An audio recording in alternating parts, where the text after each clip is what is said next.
when you have somebody, while the trial is pending, actively trying to get a witness to not testify, that in and of itself may be enough to convict.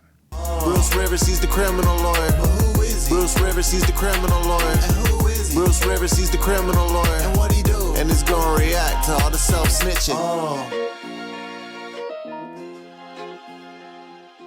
Hi, this is Bruce Rivers. Welcome to another fun-filled episode of Criminal Lawyer Reacts. I'm Bruce Rivers. You are a board-certified criminal defense lawyer, certified by the National Board of Trial Advocacy and by the Minnesota State Bar Association as a criminal law and criminal trial specialist, along with our content genius, Michael Rivers, the man behind the plan, man behind the camera, as we speak. Today we are reacting to YNW Melly and the stupid shit people do when they're in custody facing double homicide. Before we get to it, there's a lot of news, and the trial's about to start, so we're going to follow it again because that's what we do. But before we get to that, let's talk about eSign.com. It's a very effective way to remotely do business. So let's say, for the sake of argument, you're facing double homicide charges, and you want to get a record deal done fast. But not only that, you're sitting behind bars, and you've got all kinds of witnesses out there that you're going to offer them a record deal if they don't testify. Well, what do? You sign up for eSign, you get 3 free signatures a month, and you have them sign a contract. Oh, wait, you can't do that because signing a contract like that would be illegal, and then you wind up getting in trouble. And then now you have to get a new retainer agreement with your lawyer because you just got charged with witness tampering. So with your lawyer, then you sign an e-sign document. You download the app, you get 3 free signatures a month. It's an effective way to remotely do business, whether you're YNW Melly or anybody else. Really solid company, really solid service. I really highly recommend them. They support us. You support them. Okay, so YNW Melly. Morons, your bus is leaving. When you have a case pending and you're under the watchful eyes of the government, you're sitting there behind bars and you think you are the smartest cat in the room. First of all, remember what happened in Melly's trial? They got a hung jury and it was 9-3 for guilty. So 9-3, 9 guilty, 3 acquittal. So that tells me that, they don't have that far to go in order to prove their case. Now, if it was 9-3 acquittal, that would be another story. And people say, oh, you only need one. Bullshit. You need, if you only have one not guilty, it just means you're going to try it all over again. That's what a hung jury is. So their trial starts on Monday. Now, Melly and his good friend, Mr. Henry, were both charged with witness tampering. Witness tampering. Are you serious? If I am their lawyer, if I'm Melly's lawyer, and you remember the older gentleman with the glasses and the beard, thought he was very, very effective, I would be yelling at my fucking client through the top of my lungs. Probably not, because that's not my style. I would be so pissed, though, because if you have a shot at winning a case and your client tubes it, it just sucks. I've had that happen more times than I can shake a stick at. So there's 2 things going on. One, they charged Melly with witness tampering, and then Melly's team has filed a motion to throw out all the charges because the state has failed to disclose a lying detective. So let's talk about the charges with Melly.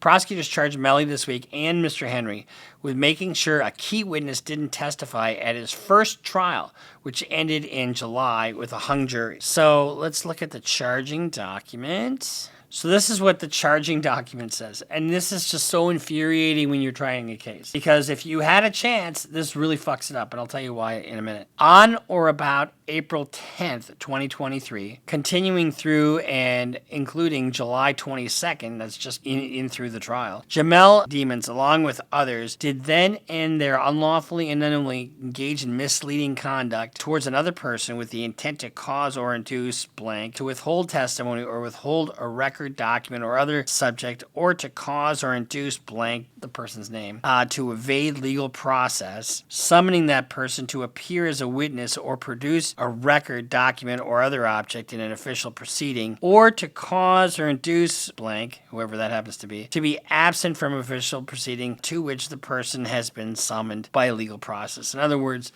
they engaged in conduct that prohibited somebody from either producing a document or from showing up when they're supposed to testify. One of the things that they did is, and this is really common, when you're in jail, you get a code, to make a phone call.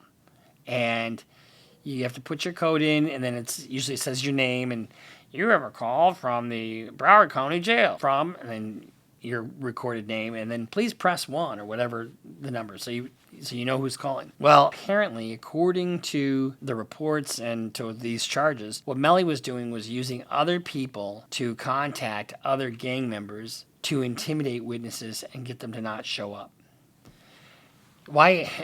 And now here's the really sucky thing for and both of these guys apparently were doing this. Bortland Henry's his jury trial's been postponed till January. One of the reasons why this is so bad for both of them is because now this comes into evidence. It will come into evidence that this person was afraid of this person testifying, so they enlisted other people to get this, to intimidate that witness, and that will be used for consciousness of guilt. That is so huge. The whole thrust of the government's or the defense case was to poke holes in that they didn't have anything to connect the dots with Melly, right? They really didn't have any eyewitnesses that he was there. There's really no evidence that he was there except for you see him getting into the car. There's no evidence that he had a gun. His fingerprints aren't on anything. I think there's some evidence that he was in the car, but so it's a circumstantial case. It's a very circumstantial case. When you have somebody, while the trial is pending, actively trying to get a witness to not testify, that in and of itself may be enough to convict. Let me repeat myself. This is just incredibly damaging evidence. It really is. I mean, I just can't tell you how you lie to a jury, or the jury thinks that you're doing something nefarious, in order to get benefit, yourself in the trial to get a better outcome. They're going to use that and use it harshly. And any inference that you have throughout the rest of the trial will be drawn against you. That is a hard and fast fucking rule. Now, Melly's team is filed a motion to dismiss all the charges, and that motion is based upon the misconduct of one Detective Moretti. Mr. Moretti was Detective Moretti. Cops don't like it when you call them if you call them Mister, like when they're on the stand. Oh, I'm a detective. Okay, detective. And I said Mister. They fucking hate that. And I don't play that game. To try to irritate them.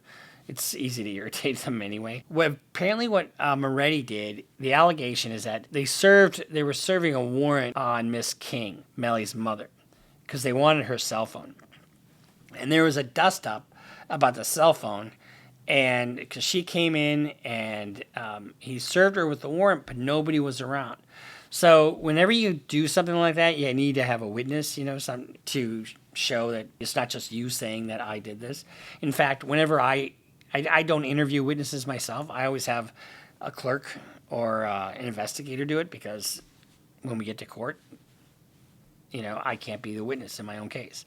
But Moretti, apparently, the allegation is that another deputy, I think it's Gorin, he came into the room and after the fact, and it was alleged that he said, if anybody asks, you were in here the whole time with me, something like that. I don't think it's going to go anywhere. There was an internal affairs investigation with a detective, and he was cleared by their own internal affairs. Big deal.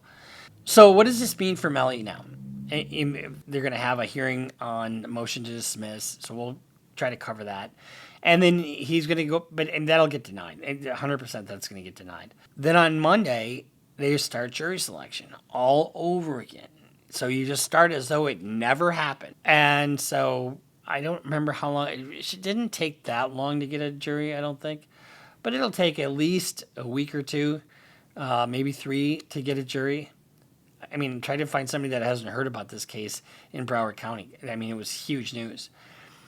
And then we're back to the square one. And all the evidence is going to be probably identical to the first trial.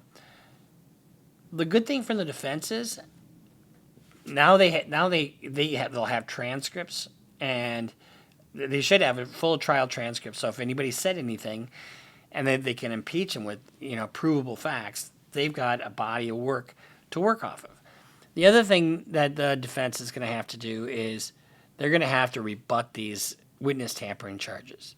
Generally speaking, you don't have other crimes in your own trial. Like, for example, if I'm charged with murder and I have a prior drug conviction, if I don't testify, it generally doesn't come in. If I testify and it's a felony, it comes in. In this case, I think it comes in regardless, because if they're intimidating a witness, that intimidation will go under the consciousness of guilt theory, and they'll have to show how he manipulated the phone system, how he talked to X, Y, or Z individual, and then, and trying to keep himself distant, and then that person fucked with the witness. And then they're both charged with doing that.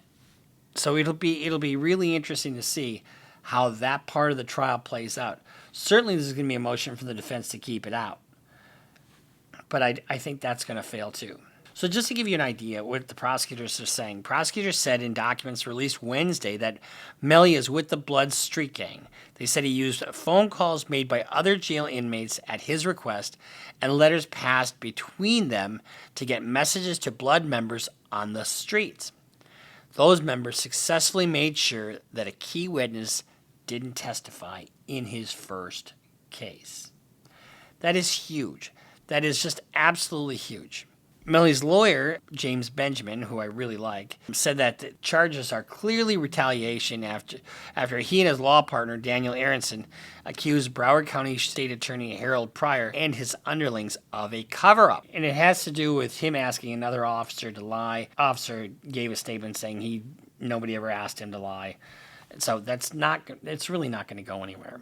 We're going to see the same forensics, the same body of evidence in the first trial, and you're going to add the witness tampering on top of it. That might be enough cake to flip the scale of justice towards the prosecution, because why would you fuck with a witness if you were innocent? Innocent people don't do that. I mean, that's one theory anyway. So if you remember Bortland Henry or Cortland Malik Henry, it's his real name, he was released on bond 3 years ago. I still don't know why the fuck he's released on bond. He's charged with a double homicide. He's facing life too. But one of the conditions he had of that bond was not to contact any witnesses. Now, according to the Sun Sentinel, Henry had stated to Melly's girlfriend if she was more loyal, she would be driving a pink BMW. Clearly states that if she doesn't cooperate with the criminal case, she would be rewarded. And if you remember, they've been trying to find Melly's girlfriend this whole time, and she's been MIA, right? I mean, she's kind of a critical witness, don't you think? Because he was with her right after the murders occurred. She's trying so hard not to be found. And is she not being found because, she's intimidated by these people, or because she's been promised something? I don't know. But Bortland, who was released on bond, was arrested and in Miami. So he's now back in jail, and we'll see what happens. And he's not going to get out of jail on this one. I would highly doubt. So he was just picked up just the other day. So we'll keep an eye on the Melly trial, and it'll be interesting to see. It's a whole drama. You've seen it before, but we always like repeats. Stay tuned. We'll see you next time on Criminal Lawyer Reacts. Make sure you subscribe. Follow us on Instagram. Follow us on Twitter. Sign up for Patreon, and we'll see you next time here on Criminal Lawyer Reacts. Bruce Rivers just broke down your case. He know all the charges that you about to face. You ain't coming home till 2058. That self-snitching gon' get you put away. Bruce Rivers just broke down your case. He know all the charges that you about to face. You ain't coming home till 2058. That self-snitching gon' get you put away. 23-hour lockdown, police is at my God.